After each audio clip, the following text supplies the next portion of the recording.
परंपरा रे धन अपेक्षा धान को विशेष अग्राधिकार दि जाइछि। चषा पुओ हिड़माटी हिड़रे नदी खरा वर्षा शीत काकर को खातिर न करी खेतरे सुना फलाई थाए। धान पाचिले चषा मन पाचिला खेत को देखि आनंदरे विभोर हो जाए। धान हेउछि माँ लक्ष्मींकर प्रतीक। आम परंपरा रे सबुकिछि शस्य को देवा देवी को अर्पण कला परे से शस्य को आमे खाद्य रूपे ग्रहण करिथाउ।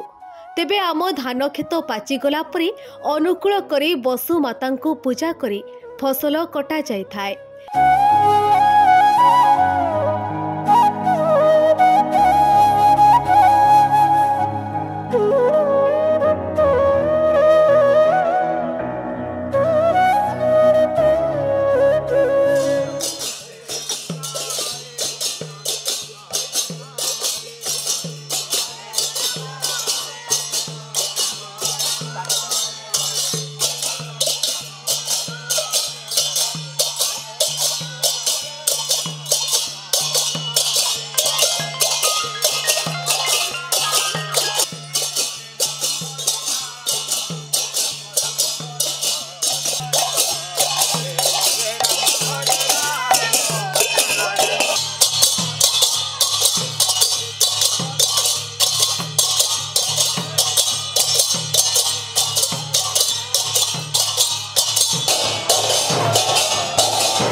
परिप्रेक्षी जटाधारी आश्रम एही परंपरा को मान्यता दे आसीछि।